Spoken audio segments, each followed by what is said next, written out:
Loneliness is likely the single most underrated mental health issue. I say this because it impacts far more people than many realize. According to Stats Canada, about 13% of Canadians aged 15 and older reported always or often feeling lonely. And it gets worse as you approach middle age, as roughly 1/3 of people over age 45 struggle with this issue. To date, there have been over 100 studies that show that being lonely is linked to a 50% increase in death. Yes, you heard that correctly. It doesn't lead to a 50% increase in depression, anxiety, or sleep difficulties. It leads to a 50% increase in death, largely related to the increased potential of suicide. So clearly, it's a serious issue, and it's important to know what strategies you or a loved one can use to help. Today, I'm going to look at 4 different strategies that are backed by research. For my first strategy, we'll start with the one that's probably the most obvious and likely the most widely used. And that is taking advantage of technology by using messenger apps and video conferencing to help you stay connected with family and friends. In a 2019 study, Dr. Linda Kay and colleagues found that messenger apps such as Facebook, Snapchat, and WhatsApp help decrease feelings of loneliness. And I imagine many of you are familiar with the function of these apps. Still, just in case you've been living under a rock somewhere, they allow you to send messages, pictures, and videos to other people. The researchers also found that the ability to chat with groups of people on these apps was a particularly valuable function. And of course, the ability to communicate face-to-face using video conferencing technology such as Skype, Zoom, or FaceTime is particularly beneficial. In a 2020 study, Dr. Allison May and colleagues found that group exercise classes, both in person and online, help people combat feelings of social isolation and loneliness.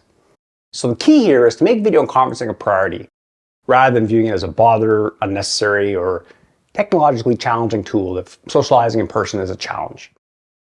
The additional connection you gain by seeing and potentially communicating with others will be worth it. But a word to the wise. This technology is beneficial, but should only be a component of socializing. Otherwise, getting stuck in your smartphone can do more harm than good. In a 2019 study by Dr. Lapierre and colleagues, they found that people who became dependent on smartphone use were at risk of developing mental health problems such as depression and loneliness. So, how do you know if you're dependent on your smartphone? The researchers asked a series of questions with statements such as, "I panic when I cannot find my smartphone." If your answer to that statement is strongly agree, I'm looking at you, Alexis Sullivan, there's a risk you're hearing or becoming dependent on your smartphone. And one more quick comment on technology related to social media use in teens and younger adults. Excessive social media use can lead to problems with depression and loneliness. In a 2018 study, Dr. Melissa Hunt and colleagues found that limiting social media use at 30 minutes a day helps significantly decrease feelings of loneliness and depression. Why is that? Researchers found that a lot of social comparison occurs. If you're uncertain what that is, social comparison involves comparing yourself to others. When this happens online, people tend to compare themselves in areas where they feel other people are better, which in turn makes them feel worse about themselves. And given that people tend to put their best foot forward online by doing things such as taking multiple photos and selecting the best one, using photo filters or creating artificially happy photo opportunities, the problem with social comparison becomes compounded. So the takeaway message here is that technology can be a beneficial tool to reduce feelings of loneliness. Still, it's important not to get stuck on it for extended periods each day. And fortunately, we've got other strategies you can weave in to help reduce feelings of loneliness. For my second strategy, I encourage you to read during the day.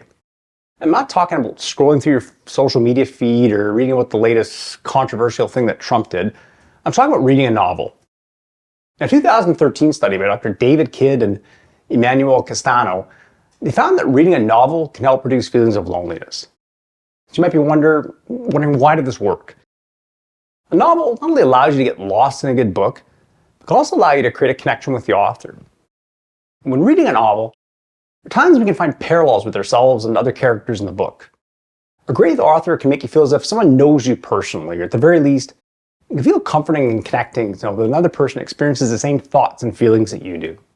Another benefit of reading a novel is that a good author can describe special experiences and remind you of close connections you've had with other people. So if you're a fan of literature or know someone else who is, this is a great strategy to help battle feelings of loneliness. For my third strategy, I encourage you to prioritize getting a good night's sleep. In a 2018 study, Dr. Eddie Simon and Dr. Matthew Walker found that sleep deprivation can cause people to feel more lonely.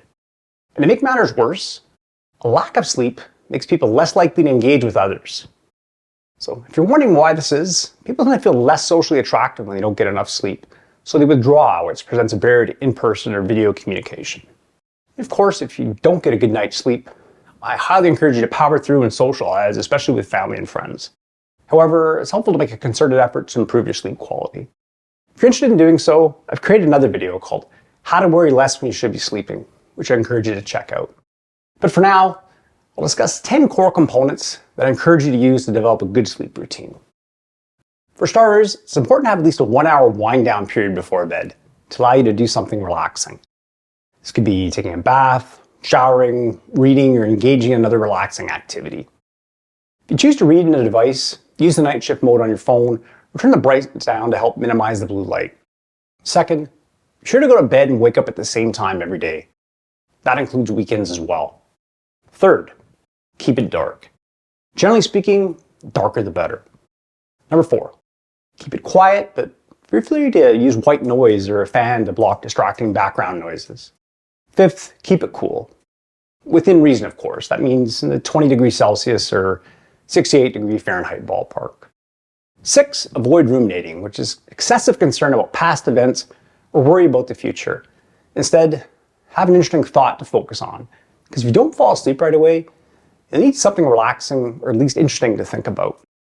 7th, don't toss and turn for long periods. If you aren't asleep within 30 to 45 minutes, get up for 5 to 10 minutes to break up the inevitable pattern of frustration that's likely set in before returning to bed. If you can't sleep right away, don't check your phone. The blue light from your phone is going to be stimulating. And if you don't check your phone, the world will keep on turning just fine.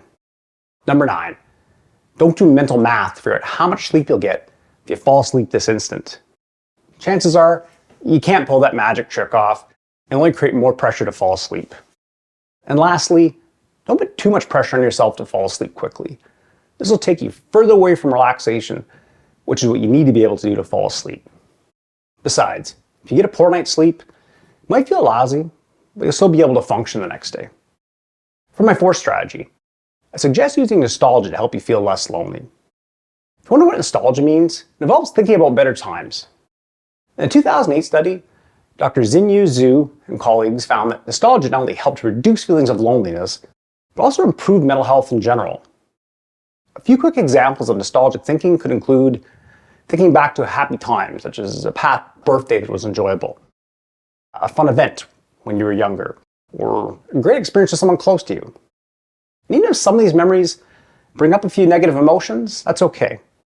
The overall impact of nostalgia is still positive in fighting loneliness. And I have a final bonus tip, a grab bag of suggestions based on a recent study about loneliness.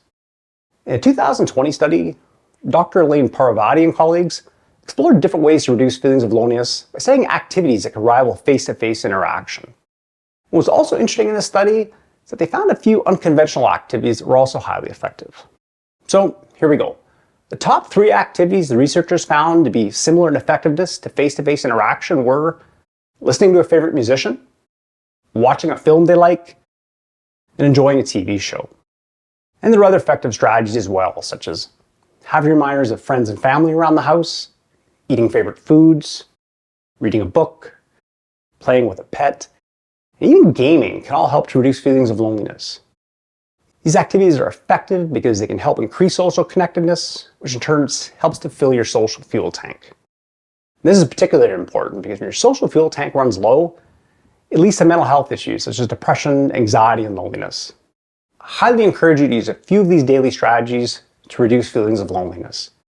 And be sure to use a variety of strategies so you don't become too reliant on one single approach, such as technology, which can become less effective and even create problems if used too often. So, to provide a quick recap, I encourage you to take advantage of technology to help you stay in touch with loved ones. Messenger apps and video conferencing are 2 great ways to stay in touch, and the more creativity you can use to socialize with family and friends, the better. Second, I encourage you to spend time reading during the day. More specifically, consider reading a novel.